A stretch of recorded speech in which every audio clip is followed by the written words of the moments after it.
Hey, what's up? How we doing? How we doing? I'm good. How are you? I'm good, man. Can't complain. I'm blessed. Hope your workout was good. Oh yeah, it was. It was. It was definitely a good one today. Definitely. Yeah. Uh, Again, thank you so much for taking the time out of your busy day to come on and talk about your journey and everything. No doubt about it. I appreciate you for having me, man. Likewise. Yep. Welcome to episode 195 of the Business Take. I'm here with 2026 NFL Draft Prospect Qian Magwood from Ball State University, and I'm excited to have him on to talk about his journey of how he got to where he is today and much more. So, welcome. Thank you. So how did your recruiting process start? So it's pretty like the typical recruiting process. Starting in high school for like how most athletes start. I received my first offer from Marcus Freeman over at when he was at Cincinnati University, and that was kind of like where I got the ball rolling. And was like, okay, we could do something here. And going into my senior year, I had a pretty good sophomore campaign that propelled me into like I don't want to say like I was a highly started to, get some traction. I don't want to say like stardom or success, but it got me some traction going into my senior year, and the recruitment picked up as it go as the years went on with my senior year. I picked up majority of the MAC. Then on the back end, I had a couple bigger schools like Michigan State come in, and Ohio State try to come in late and try to swoop me up. But by that time, I was already committed to a Ball State. So yeah, ultimately, yeah, I had a pretty good recruiting process. It was pretty smooth. Hmm. Uh, how did your football experience go back in high school? Oh man, it was fun. It was fun. I played with some great teammates. Some that are in the NFL now, and so my football experience. I got my first start in my first ever game. It was kind of weird. Well, not my first start. It was I actually became like I got to play. So I didn't really I'm 13 years old. I entered high school pretty early. Most people enter like 14, 15-year-old age level, but I entered at 13, and like I said, man, when I first first game of my high school career, I didn't really expect to play. We had seniors who were coming back for their last year, and had some success already. So I'm just really just trying to, take whatever is given to me, whatever opportunity is given to me. Rather, I did play gunner, so that was like where I rotated at gunner. That was where I was on the depth chart. But as far as like defense or offensive positions, I'm kind of like fourth string, until I thought so. So what ended up happening, to make a long story short, we had a corner go down, and he went down the first play of the game. So it's like, okay, we already the depth chart's already kind of weird. We had guys that was playing at different positions. They like, all right, you're up, and I'm like, me, like I'm up, So yeah, I got my first shot. We was playing Bishop Watterson. I like to share this. Urban Meyer, who was Ohio State's head coach at the time, his son was on the other team, so I was able to play against him in front of Urban Meyer. Urban Meyer was at that game, and that was like one of the first times where I'm like, okay, I belong, And it was actually my first high school game, so it was a pretty cool experience. What was your top five colleges that recruited you that you thought that you would make an impact for them? Shoot, if I can, like I said, I graduated in 2020, and it's been a while since then. If I can remember, I know Ball State was always because Ball State was my third or second offer, I think. So they were always around. Toledo was another school that I really liked heavily, just with their program and how Jason Candle, who was the coach at the time, how he ran his program. Sheesh. Eastern Michigan. I'm trying to think. Yeah, I think that's really just the top three. I don't think I had a top five. I think that was, and I narrowed that down kind of like my junior year, And like I said, so I didn't get to tell you this, but my academics. So I didn't have like. I didn't have the worst academics, but it wasn't as high as schools would like to for them to be, with you coming into their university. But so that definitely played a part in my recruitment process. But those are the top three schools that I was really filling out and really was excited about, potentially going to. Hmm. How long have you been playing football for? Man, it feels like it since I've been able to walk, man. First picked up a football at 4 years old. My grandfather, he was the first person to ever put a football in my hands, and what's so crazy, he always kind of treated me like a grown man. Essentially, I remember the day he had asked me like, "You want to play football?" I'm 4 years old. He's like, "You want to play football?" I'm like, "Yeah." And so he just goes and sign me up and play for sign up for the Westland Cougars, one of the local teams back in my area in Columbus, Ohio.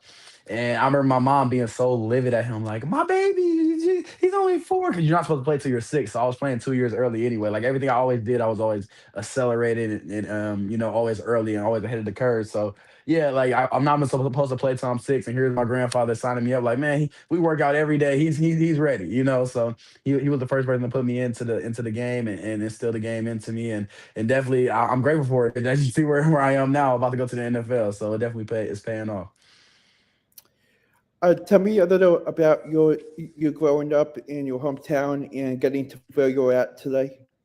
Okay. Yeah. So I'm originally from Columbus, Ohio, the Hilltop area to be more specific. People deem it as a place where you wouldn't typically or want to raise a child, or just the lower end. But I think it's a very great place, especially because it's all about how you adapt to your environment and how you use your environment to make you a positive person and player essentially when it comes to me. So yeah, I think that was something that definitely molded me as far as my grit and my determination and my hunger and my humbleness, and just my gratitude overall and just how I approached the game. It was my mom; she was extremely influential in my life. My grandfather, my grandmother, my biological father. We really didn't have much of a relationship, but my stepdad, he was extremely influential in my life as well. So I had a male figure in my life. And yeah, they continue to pour into me, all the way up throughout my life, all the way into to today. I still continue to get poured in to at the age of 23 and still get learning lessons from them and just experience from them. So my upbringing was very, very fruitful and very supportive. I'm just so grateful for them, just helping me really get to this point and push further than this point, with my next leap is being in the NFL. What is your biggest strength and weakness on the football field? My biggest strength is a playmaker ability. I believe no matter how you give me the ball, I can just make a play whenever the ball's in my hands. And not only when the ball's in my hands, I threw a touchdown this year. So even when passing the ball, blocking is part of playmaking as well. I believe my blocking is superior, and that's going to be one of the areas I really set myself apart in. I would say my weakness. I'm really not sure. I really don't. I really don't know. I don't know. I can't lie to you. I mean, definitely things that I work on. I wouldn't call it a weakness because like it's all part of the game of football. But definitely things that I like to work on is my blocking. Always with me being a receiver, I don't really get that many reps. As normal as like an O lineman or somebody. But so hey, I don't really know my weaknesses. I really don't even want to say them honestly. But if I was to know them, but yeah, like I said, it's always areas that you can improve on. Even like things that I do really well, like route running. I'm always trying to improve on that, catching stuff like that. So it's really no strengths or weaknesses, but I would say my biggest strength is definitely probably my playmaking ability. I think that's just from a skill set standpoint. Hmm. Uh, any experience playing any other sports in high school Yeah, other than football?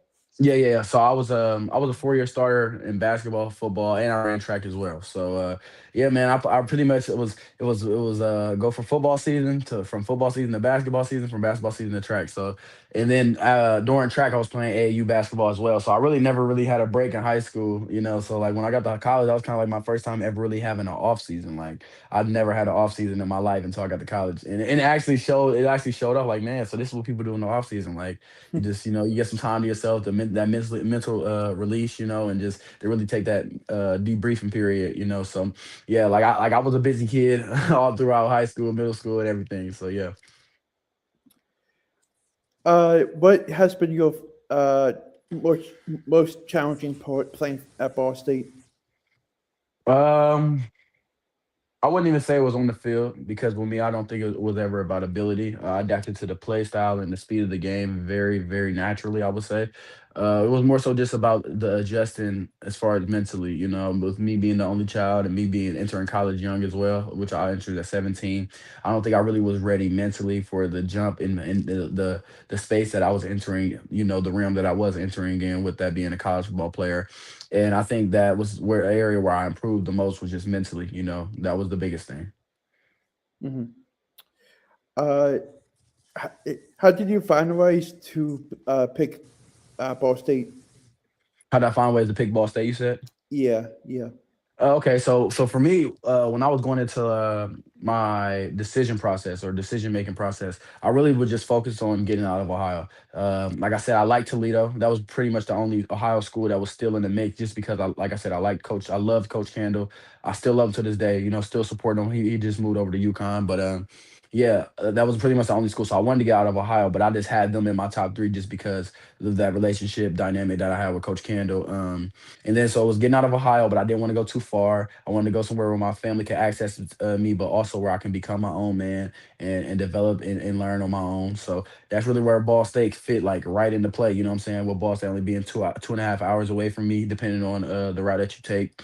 With me being in Columbus, Ohio, so that's what ultimately got me to Ball State, and also with Coach New, that coaching staff. Like I said, they believed in me, man. Like I'm talking about, truly believed in me, man. Even when I didn't believe in myself, and they stayed with me throughout my whole recruiting process. They offered me early, one of the first schools to offer me, and they stayed with me the whole duration of my recruitment process. So I just felt like it was a perfect fit.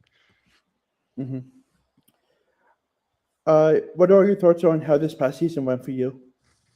For me personally, or for our team. For you personally and for your Okay. team. Okay, well, I'll start with the team. I don't think the team had the team success that we thought we deserved or what we earned. But hey, it's how it goes sometimes in life. And I know this was the foundation year with this being Coach U's first year at the helm. So I expect big things from the program moving forward. But I would say that this team was a little we underachieved, in my opinion, just from what we set out to do from a team standpoint, and just the belief and the skills that we had. I mean, the skillful players we had in those rooms.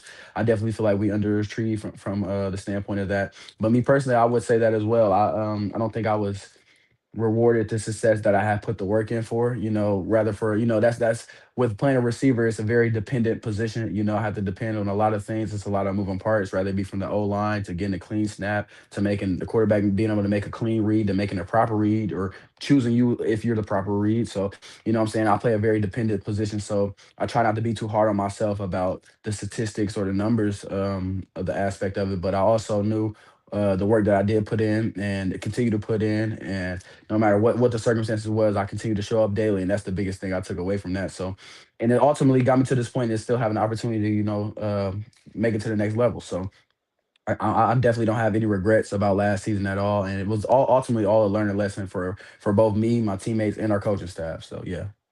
Hmm. What's it like leading up to the pro day that you have in the coming days? You said so. Really, right now, I think I just we just hit our last big lift of basically the training period. Like now it's just about Hmm. cleaning up the little things. The little things that I need to clean up as far as technique wise, and then showtime. March 2nd is creeping up on us fast. I think we're about 9 days out at the recording of this interview. So it's about, hey, it's just about getting there now. The work is done. The work has been put in. I'm feeling extremely confident. I'm extremely grateful more than anything and blessed just to have this opportunity. But now that I do have this opportunity, I'm going to go out there and create the next one. So. What are some cool things to know about yourself outside of football? Man, I'm extremely faith based. My grandmother Teresa Carter, she did a great job of instilling my faith in me. And that's really what ultimately got me to this point, just having the utmost faith in the utmost faith in God and in myself, and understanding He's with me through everything. And another thing about me, I'm like people like I guess is like a cool fact is this: I'm the only child and I'm left-handed, so it's like two Hmm. one of the things anomaly things that people really don't see, with you being the only child, and it's not a lot of left-handed people in this world. So, that's just, I guess that's some of the cool facts you can know about me. Speaking of left-handed, I'm actually left-handed also. Mhm. Yeah, So you know how it feels like to be in school and the desk is on the right hand side and you don't have anywhere to rest your arm, and everybody yeah, just we live in a right hand society. That's why I like to say everything is made for them. Even the door handles is on the right hand. You know what I mean? So it's just, hey, we're different. Dare to be different. Don't change. yeah. Who in your family do you look up to? My mom. My grandmother. That's just from a life aspect, from a role model aspect, just all aspects. My grandmother is no longer here with us. She passed February 9th in 2024, but she was somebody I definitely looked to just as a role model, a leader, somebody I could count on that was very dependable as far as whatever it was, rather it be financially, whatever you needed to count on her, she would be there for you. And if she couldn't, she would find a way to make it happen. So it's the same way as my mom. That was that's her daughter. So she's a direct extension and a direct correlation to my grandmother. I'm talking about. Sometimes I look at them, they look exactly alike. Like it's kind of scary sometimes. But also like just as far as from a sports standpoint, my cousin Qian Carter, he was the first. He was the first overall draft pick to the Bengals. I forgot the year, but he was the first overall draft pick to the Bengals, Cincinnati Bengals. He had a short-lived career, just an injury-plagued career, but he's somebody I definitely look up to, just because he lived it. He lived the life that I'm aspiring to live, and he's somebody that I look on and lean on to for advice, throughout this period and really just throughout life. And Hmm. also my grandfather as well. My grandfather, I can't forget him. He's the like I said, he's the one that put the football in my hands. But definitely him too, man. And that's the thing. That dude, he helped Kijana as well. So he's also has some lived experience with the NFL as well. He's seen it as well. What current or former NFL player do you compare your game to? So former, I would say Antonio Brown. I think that's somebody.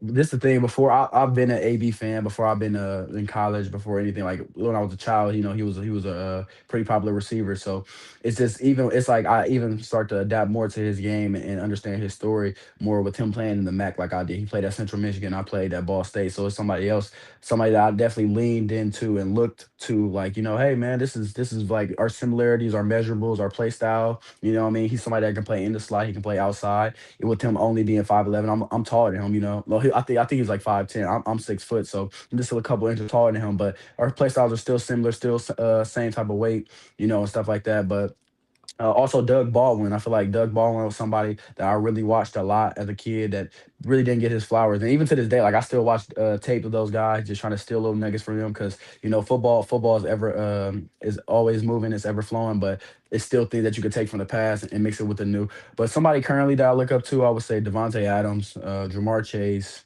Who else? Amon St. Brown, like, and it's all for different reasons, just different guys like JSN, Cooper Cup, Justin Jefferson. They all have things that they do that I like to take and add to my game and just learn from. Definitely. Hmm. Uh, how many hours a day do you take the time to watch film? How many? Say that one more time. Yeah. How many hours a day do you take the time to watch film? So after I'll say about now because it's like really not really much game film I can actually have access to, but like just tapes and cut ups that I have access to, I'll probably say about an hour and a half roughly. It's not really during the season it was a lot higher. As I say, it's not really much for me to watch now because I don't have like access to my iPad and all the game cut ups and stuff like that. But I'll say yeah, I'll take at least an hour and a half of my day really just to go watch the guys that I love. Honestly, like I'm infatuated with their game, their play style, and just learn and take little nuggets. So yeah, roughly about an hour or so. Hmm. What makes you a unique football player? My playmaking ability, my resilience, like I'm truly resilient. I'm not going to quit, and just my approach to the game. I feel like my approach is a lot different than a lot of players, just because, like I said, because of my upbringing, because I was the people that poured into me and made me understand the importance of gratitude. Every time I step on that field, I understand that like this could be my last time. Not rather that be through due to injury, rather that be through like this is a cutthroat business I'm entering with the NFL. So it's like I'm never taking that for granted. You know what I'm saying? And just my playmaking ability is very unique, man. Like it doesn't matter how you give me the ball, you're gonna see it soon. Like you probably didn't watch like because you watched my games in college and stuff, but like at the NFL level, I understand what's going to set me apart is going to be my playmakers. It's a league full of playmakers, but I'm just different, man. I can't wait to display that. Whether that be through special teams, like whatever role I'm assigned, I'm going to maximize that role. Definitely. Hmm. What back in high school? What was your favorite memory or play that you had? Man, you taking me back. I'm trying to think. I would say maybe it was one of these plays that was a punt return. My homeboy, Damien, my boy Dane. That's my boy. I gotta hit him up now. Now that I'm talking about this play, he had caught the punt return. He actually caught it, and it was like a guy, like a group of guys, like kind of like was like trying to gang tackle him, and he pitched the ball to me like backwards, like backwards lateral it to me, and I took off and scored a touchdown. And that was just like one of those moments where and it was one of those moments where, for me, it was kind of eye opening that somebody was that, trustworthy of me. Because that's not a play that's designed. That's not coaching. You know what I'm saying? That's just two players being in sync, understanding and having that connection with each other. And also, he was one of the first people to be there in the end zone as well. Like after he pitched me the ball, he was able to make it to the end zone. Didn't fin and give up on the play. So just understanding. And if you look at the end of the play, I'll find it for you. I went up and hugged him because I'm like, bro, like that was just so surreal for me because he was able to, just trust me like that. And then, like, because I'm standing there waiting for him, like just trying to like keep him up or whatever. He just handed me the ball, like, bro, take off. You know what I mean? So it was definitely a cool moment. What do you like to do in your free time? Shoot, sleep these days, man. With this training and everything, man. I just I've been sleeping, man. But other than that, when I have like some true free time and I'm not training as hard as I am right now, I like to play the video game. I'm a pretty cool guy. I like the like we chopped it up. I like to watch hoops. I love hoops, man. That was my first love. Basketball was my first love. So watch as much college hoops as I can, watch as much NBA hoops as I can, watch as much football as I can. I'm a true lover of sports. Baseball as well. I'm trying to get into that baseball. I got a couple guys over there that I like, but yeah, man, I'm just a true lover of sports. I just love to watch sports, play the game with the guys, spend time with the fam, man. Quality time is the best time spent. I'm a big fan of your TikTok, and I love it. Mhm. I love what you're doing with I the appreciate that. people that come on each and every day, and I appreciate that. the way we connected was amazing, and uh, social media these days is phenomenal Definitely. with the way it is, and I'm I'm really grateful to have the connection with you with everything, and I hope I continue to grow the relationship over the years, and much more players down the road. Yeah, no doubt about it, man. I'm talking about the connection that we have sparked through, just the internet, simply put. It's crazy to how you can learn so much about people just on this small little phone that you got, man. So it's definitely a blessing. Likewise, I don't take our relationship or friendship or brotherhood for granted at all.